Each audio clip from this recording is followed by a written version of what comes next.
नमस्कार मित्रों, आप लोगों का स्वागत है हमारे चैनल में। आज हम आपसे बात करेंगे आश्विन मास के शुक्ल पक्ष में पड़ने वाली एकादशी के बारे में। इस एकादशी का व्रत कब है, इसका पारण कब करना है, इस व्रत को कैसे रखना है, किसको रखना है और हमें क्या सावधानी रखने की जरूरत है एकादशी के दिन। इसके अलावा इसकी कथा के बारे में बात करेंगे। ये मान्यता है कि एकादशी का व्रत बिना इसकी कथा सुने पूरा नहीं होता है, और जो लोग व्रत नहीं भी रखते हैं अगर इसकी कथा मात्र सुन लें तो एकादशी व्रत का आधा पूरे अपने आप ही प्राप्त हो जाता है। तो आइए हम इसके बारे में जानेंगे। सर्वप्रथम हम ये जानेंगे कि एकादशी पड़ कब रही है। अगर हम पंचांग देखते हैं तो पंचांग के अनुसार एकादशी तिथि का जो प्रारंभ हो रहा है वो गुरुवार 2 अक्टूबर को शाम को 7 बजे के आसपास शुरू हो रहा है, और दूसरे दिन मतलब शुक्रवार को 3 अक्टूबर को शाम को 6 बजे के आसपास एकादशी समाप्त हो जा रही है।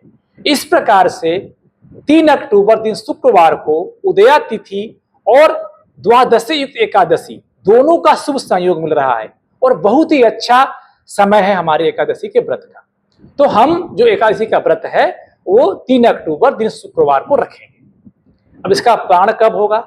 इसका पारण दूसरे दिन अर्थात शनिवार को आपको 8:20 के पहले कर लेना है। मतलब सूर्योदय से लेकर के 8:20 के पहले आपको इसका पारण कर लेना है। और जो पारण करना है आपको चावल या चावल से बनी चीजों को खा करके ही करना है। अब इस व्रत को रखना किसे है? सनातन धर्म को मानने वाले 8 वर्ष उम्र पूरी कर चुके सभी स्त्री पुरुष को इस व्रत को रखना चाहिए। वृद्ध हैं, बालक हैं, रोगी हैं, अगर इस व्रत को नहीं रख सकते हैं या कोई और भी कारण से अगर आप इस व्रत को नहीं रखते हैं तो कम से कम आप उस दिन को चावल का निषेध करें, मतलब चावल उस दिन सेवन ना करें आप। अब इस व्रत को कैसे प्रारंभ करना है? आप शुक्रवार के दिन ब्रह्म मुहूर्त में उठ जाएं, अपना दैनिक कर्म से निवृत्त होकर के स्नान करके स्वच्छ वस्त्र पहन करके अपने पूजा स्थल पे आ जाएं। अगर आपके घर में पूजा स्थल नहीं है कोई बात नहीं है, आप कहीं भी एक स्वच्छ आसन बिछा करके बैठ जाएं। हाथ में थोड़ा सा जल, पुष्प, अगर पुष्प नहीं तो केवल जल लेकर के आप संकल्प लें कि अपना नाम ले लें, अपने गोत्र का नाम ले लें, और अपना जहाँ पे आप हैं जिस स्थान उस स्थान का नाम ले लें। यहाँ पर आज दिन शुक्रवार, एकादशी तिथि दिन शुक्रवार को भगवान श्री हरि विष्णु के आशीर्वाद प्राप्ति हेतु या जो भी आपका और कोई कामना हो उसको आप कह सकते हैं, इसके हेतु एकादशी व्रत का संकल्प करता हूं या करती हूं। एकदम साधारण तरीके से इसका आपको संकल्प करना है और कुछ उसमें विधि विधान की जरूरत नहीं। अब आपका संकल्प हो गया। इसके बाद अगर आप चाहें तो भगवान श्री विष्णु का पंचोपचार पूजन या आप षोडशोपचार पूजन, जो भी आपके आपके सामर्थ्य अनुसार व्यवस्थाएं उपलब्ध हो उनका आप पूजन कर सकें। अगर आप पूजन नहीं कर सकते हैं, पूजन कोई भी कारणवश नहीं है या घर में कोई ऐसी व्यवस्था नहीं है, तो आप मन ही मन भगवान श्री हरि विष्णु को प्रणाम करें। उनका जो भी आपको श्लोक याद है, नहीं श्लोक को याद है, विष्णु विष्णु विष्णु श्री हरि विष्णु ओम नमो भगवते वासुदेवाय, जो भी आपको मन में आता हो, राम राम कृष्ण कृष्ण, आप उनका जप कर लें। यही उनकी पूजा है। भगवान आपके अर्पण के भूखे नहीं है, आपके समर्पण के भूखे हैं। भगवान ने सब कुछ हमें दिया है, उन्हीं की दी हुई चीजों को उन्हें हम क्या दे पाएंगे? तो उनको क्या चाहिए? हमारा समर्पण चाहिए, हमारी भावना चाहिए। तो आप अच्छी भावना के साथ में जो भी आप उनको अर्पित करना चाहें आप उन्हें अर्पित करें और भगवान के श्री चरणों में अपने आप को समर्पित कर दें। उसके बाद दिन भर आपको राम राम कृष्ण कृष्ण, जो भी आप ओम नमो भगवते वासुदेवाय श्री हरि विष्णु विष्णु, जो भी आपको मंत्र अच्छा लगता हो उसका आप जप करते रहें। कोशिश ये करें आप उस दिन क्रोध ना करें, किसी पे गुस्सा ना हो, कोई हिंसा ना करें, किसी प्रकार का जो मतलब बुरी चीजें होती उसका सेवन ना करें।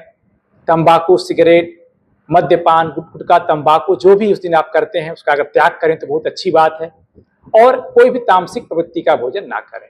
अब इस व्रत को करते समय क्या ध्यान रखना है? कोशिश ये करें कि आप इस व्रत को निराहार करें, मतलब केवल जल पी करके दिन भर रह सकते तो रहिए। अगर नहीं रहा जाता है तो एक टाइम का फलहार लें आप।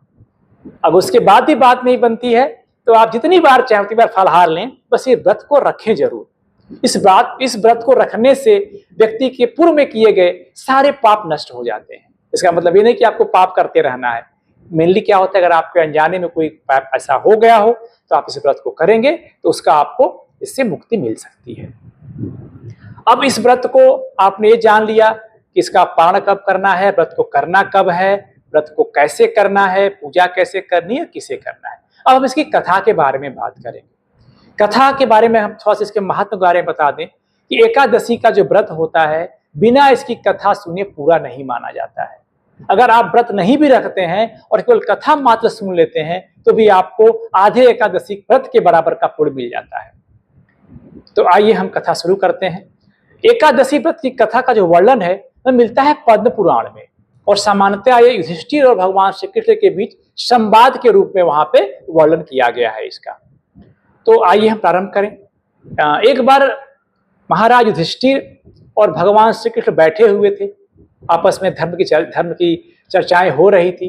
तो भगवान श्री कृष्ण से राजा युधिष्ठिर ने पूछा, हे मधुसूदन, कृपा करके यह बताइए कि आश्विन मास के शुक्ल पक्ष में जो एकादशी होती है उसका क्या नाम होता है, उसका क्या महात्म्य है। तब भगवान श्री कृष्ण बोले, हे राजन, अश्विन मास में जो शुक्ल पक्ष की एकादशी होती है उसका नाम पापांकुशा एकादशी है। वह सब पापों को हरने वाली तथा बहुत ही उत्तम है। उस दिन संपूर्ण मनोरथ की प्राप्ति के लिए मनुष्यों को स्वर्ग और मोक्ष प्रदान करने वाले पद्मनाभ संज्ञक मुझ वासुदेव का पूजन करना चाहिए।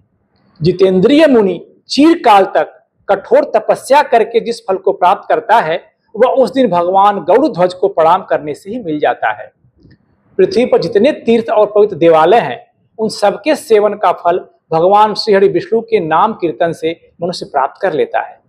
जो सारंग धनुष धारण करने वाले सर्वव्यापक भगवान जनार्दन की शरण में जाते हैं उन्हें कभी यमलोक की यातना नहीं भोगनी पड़ती। यदि अन्य कार्य के प्रसंग से भी मनुष्य एकमात्र एकादशी को उपवास कर ले तो उसे कभी यम यातना प्राप्त नहीं होती है। जो पुरुष विष्णु भक्त होकर भगवान शिव की निंदा करता है वह भगवान विष्णु के लोक में स्थान नहीं पाता, उसे निश्चय नरक में जाना पड़ता है। इसी प्रकार यदि कोई शैव या पशुपत होकर भगवान विष्णु की निंदा करता है तो वह घोर रौरव नरक में डालकर तब तक पकाया जाता है जब तक कि 14 इंद्रों की आयु पूरी नहीं हो जाती। यह एकादशी स्वर्ग और मोक्ष प्रदान करने वाली होती है, शरीर को निरोगी बनाने वाली तथा सुंदर स्त्री, धन एवं मित्र देने वाली होती है। राजन, एकादशी को दिन में उपवास और रात्रि में जागरण करने से अनायास ही विष्णु धाम की प्राप्ति हो जाती है। राजेंद्र, वह पुरुष मातृपक्ष की 10, पिता पक्ष की 10 तथा स्त्री पक्ष के 10 पीढ़ियों का उद्धार कर देता है। मतलब इस एकादशी का इतना महात्म्य है कि ये हमारे मातृपक्ष, पितृपक्ष और स्त्री पक्ष के 10 पीढ़ियों का उद्धार हो जाता है इस व्रत को करने से। एकादशी व्रत करने वाले मनुष्य दिव्य रूपधारी, चतुर्भुज, गौध्वज ध्वजा से युक्त, हार से सुशोभित और पीताम्बरधारी होकर के भगवान विष्णु के धाम को जाते हैं। अश्विन के शुक्ल पक्ष में पापांकुशा एकादशी का व्रत करने मात्र से ही मनुष्य सभी पापों से मुक्त होकर के श्री हरि के लोक में जाता है। जो पुरुष सुवर्ण, तिल, भूमि, गौ, अन्न, जल, जूते और छाते का दान करता है वह कभी यमराज को नहीं देखता। श्रेष्ठ दरिद्र पुरुष को भी चाहिए कि वो यथाशक्ति स्नान, दान आदि क्रिया करके अपने प्रत्येक दिन को सफल बनावे। जो होम, स्नान, जप, ध्यान और यज्ञ आदि पुण्य कर्म करने वाले हैं उन्हें भयंकर यम यातना नहीं देखनी पड़ती। जो इस लोक में जो मनुष्य हैं, जो दीर्घायु हैं, धनाढ्य हैं, कुलीन हैं, निरोगी हैं और उच्च पदों पे आसीन हैं, वो पहले जन्म के अपने किए गए पुण्य कर्म के द्वारा हैं, पुण्य आत्मा है। वो पुण्यकर्ता पुरुष ऐसे ही देखे जाते हैं। तो इस विषय में अधिक कहने से क्या लाभ।